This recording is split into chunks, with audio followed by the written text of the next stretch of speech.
Hey guys, and welcome back to another Touchline video, Football Talk edition. The Premier League is back, first round is done, and we're going to go through some of the games, some of the big moments of the Premier League round this calendar season in the 2024-25. First of all, United win against Fulham at Old Trafford, 1-0 Zirkzee. His debut, came off from the bench, and yeah, he scored a goal. And first of all, let me talk as a United fan how I saw that. I don't think we were bad. I don't think we were good. I think it was just a decent performance. I think you can see some improvements, like the high pressure intensity we placed on Fulham was very good. Leno made a mistake from that high press. We almost scored from that. He made a world-class save that stopped, I think it was Bruno Fernandes from scoring. And it looks like last season, match day 1, we won 1-0 against Wolves. Again, this season, 1-0 against Fulham. And it's sort of, again, the same situation. Varane scored a 76-minute goal. Zirkzee scores an 86-minute goal. So, again, we found ourselves in the same position where we weren't the best for both of the games, but we got the win. Am I concerned that we might have the same season, again, with the similarities within these the first matches of last season and this season? I think time will tell. I think we got Brighton next week, and I think that's a massive game. They just won 3-0 against Everton. And I think what we have to do is just build confidence, win games, try and keep our teams out, try and get clean sheets, try and score some more goals, because I just feel we're not going to score goals this season. It's the same situation as last season. But I think what can get us over the line is our defense. If we can have that solid defense with Lissandro, Mazraoui, who was fantastic against Fulham, De Ligt, I think we can keep a lot of clean sheets and, defend pretty well. You got De Ligt, who's big and muscly, so when we verse the likes of City, he can do with Haaland.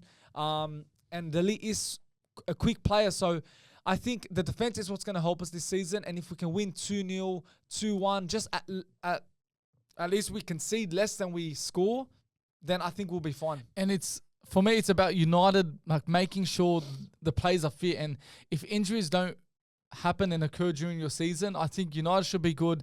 Been watching a few football channels, and a lot of people are putting United out of the top 4. And for me, I put United top 4 just because I feel if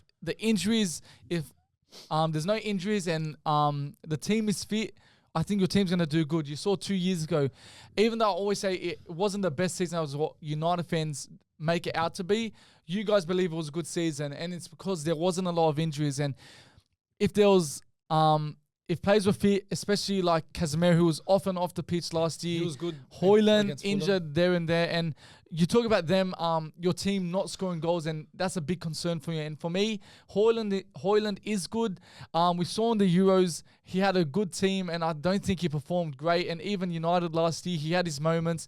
I know it was his first season, but I don't know, I feel you guys need another striker. If Hoyland was to struggle again, I think it's time that you guys really search for a new striker. Well, because I saw that game against Arsenal when he first came on his debut. I think he was outstanding, but it's the first game of the season. You're going to be excited and ready to prove a point. But ever since then, yes, there was a good form last year where he was scoring goals and he did look good, but he needs to be more consistent in his game. That's for me. That's how I feel about Hoyland. First of all, there was no service to him. He rarely got any service. There was some parts of the game where he wouldn't touch the ball.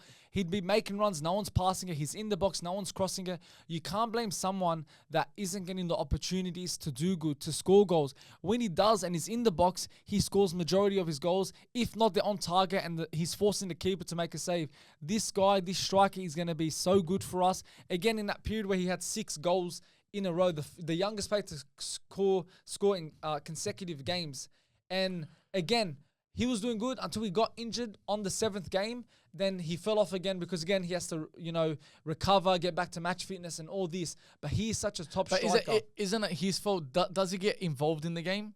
Or is he just a striker that he just likes to start up front? Rasmus Højlund is a player that can drop back, pass around, make that run, play around. But yes, sometimes he is there to, be that main striker and let the service. But at times, you can't blame him because Rashford hogs the ball. You have Anthony who hogs the ball. Garnacho at times hogs the ball. So he's not getting services, plays that can cross the ball in. Fernandes. look, Fernandes is a different story. Sometimes he can get it done, but my point is we were in a position where we weren't doing the best. Does that mean then you're saying that you guys need another creative player? So if Bruno Fernandes isn't doing the job properly, then because you're just saying he doesn't create enough chance. But did you hear what I said provide before services that? to Højlund. I said Rashford, Anthony, No, but I'm saying Garnacho, they're all players. Yes, they can pass, but they're all individual players. They love to score that goal. Rashford, how many times where he can pass it back, pass it to Højlund? Yeah, he takes that touch, Rashford. that back and shoots. Even Garnacho. So on Højlund, I think he's going to be a fantastic striker. Mark my words, this guy is going to be good. Just he needs that surface. He needs the players around him to support him, to provide for him, and then he will click. But yeah, United did get the win, which is good to start their season off. Let's talk about Arsenal now. Arsenal's win against Wolverhampton Wanderers at Emirates Stadium. Look, first half was a good, solid performance, and we did control the game. They did have a few chances at the start. Fantastic save from Raya. Overall, I'm happy. It was a good, solid performance. Second half was a bit worrying. I think we really stepped back. We didn't look like the Arsenal from last season. It was just quite defensive. The first 20 minutes of the second half, it was actually, I think it was 66% possession for Wolves and 34 to Arsenal, which was like really bad. And we're a team that likes to control the game, pass the ball around, and we didn't see that in the second half. And I don't know the reason for that. I don't know if Arteta said just sit back for a bit. I'm not sure. It was Havertz, Saka, as always, man. They've been performing well, really stepping up. Kai Havertz, man, he's just really he's gonna have a big season this year. Question: I believe we're not gonna get a striker anymore. I think we're set to sign Mikel Merino. We're gonna potentially maybe get another winger for competition for Saka. But talking about Kai Havertz, he could really lead us this year to a Premier League trophy this year. You can see he contributes to the team, got an assist and a goal. His link-up play, he's just an underrated player, and people don't see what he gives to the team. Bukayo Saka, man, most hated player, and he's still proving the haters wrong, man. Just incredible player, man. He wasn't the best, but it just shows the type of player Saka is. When he's not performing the best, when it really isn't his day, he's still getting assists, he's still getting goal. And people have to recognize, man, that this guy played for Arsenal during our lowest moments in 2020 and 2019 a bit, and he was just racking up stats, racking up assists and goals, and he's still doing it to this day. He's just a very underrated player. Not underrated. People rate him. But when I say underrated, it's because he's very people hate on him and say, just people rate Foden over him. People rate many other youngsters in the competition, and just forget about what Saka has done for Arsenal and how good he has been for us. But Ødegaard was a bit quiet. First 20 minutes, he was really getting control of the ball. He was moving things around, but after that, it was just non-existence. He didn't really touch the ball. Defensively, it was slightly sloppy, and I could blame it because of Saliba coming from the Euros. Timber just coming back from injury. So lots of players had Euros and coming back late. It really did affect the performance. But Wolves, they do look good. They did have a good pre-season. Expression from Tottenham Hotspur. Expression did say that Wolves do look good even without Koeman, even without Neto. So they're gonna have maybe a good season this year if they really get their structure right. Yeah. On Saka, I think it was fantastic that first half. Taking shots. Being the threat he always is. And again, he got the assist. He got a goal as well. And again, I put him as playmaker of the year. And again, he started off with an assist. And I really think he's gonna be a massive reason why Arsenal do win the Premier League this year. And Arsenal again have just clicked off the way they ended. Yeah. They're just on the roll, as well as Man City, as we'll get into later. But Arsenal are looking good. I just think they've got to stay composed, take every game as it comes. Because they've got a big game against Aston Villa. If they drop that mentally, that's going to already stuff Arsenal over. They're going to say, oh my gosh, we've lost the game already. Arsenal need to be good. They can't lose to this. If they draw against Villa, fine, because it's a tough match. No, I think we're in a position. Villa are a great team. They're a good team. They beat West Ham, but I feel we're in a position now that we need to win. I think we can only afford to drop points to like Manchester City and maybe Liverpool away. I think that's the only teams we should be considering to maybe get a point. But Villa, as good as they've been for the last 2 years, we need to get the win. That's how I see it, man. And even Liverpool, man, they've got the 2-win victory against Ipswich. First half, I think Ipswich Town were the better team, had good chances. Had a moment from Alisson where the ball went under his leg and nearly went into the goal. So, yeah, Ipswich, they do look good. I think they've got a good structured team, attacking moments during that game. They really look good. But second half, man, Liverpool really took control. Salah, Jota, Trent Alexander-Arnold looking like his old self, attacking a lot. Could have had a few assists under his name yesterday. But, yeah, Liverpool, I think they're going to have a good season this year. I really like Arne Slot. I think he's going to really do wonders for Liverpool. Yeah, and as we said, he's going to do good because of the what Klopp has left. The foundation is left.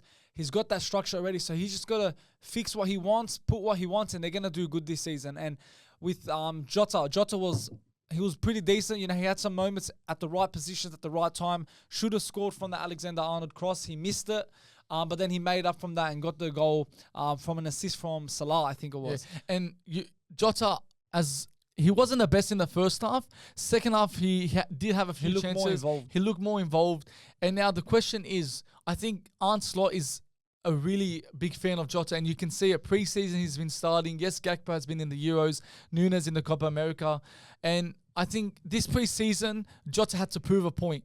He had to prove a point that he was the solution. He was the missing piece for their striker position because Darwin Nunes misses too many chances. Gakpo is hit and miss sometimes for Liverpool last season. Yes, he did good in the Euros, but this was his time to shine. And Jota has really proven a point, has really changed the mind of Arne Slot.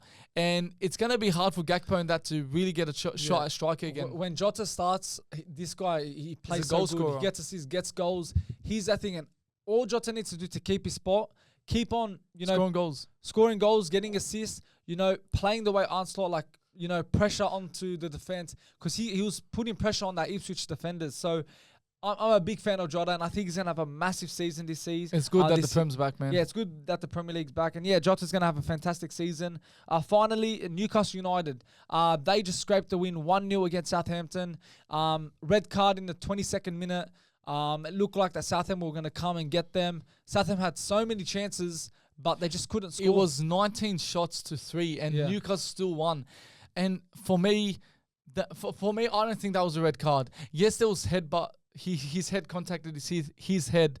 But I don't know, I feel it was really, really soft. And the reason why I'm saying this is if you're giving that a red card, then you look at the Arsenal incident in Wolves. Kai Havertz had had an incident with the Wolves defender, I'm pretty sure, and the players accidentally apparently put his hand on his neck, and you can see there was pressure and force on it.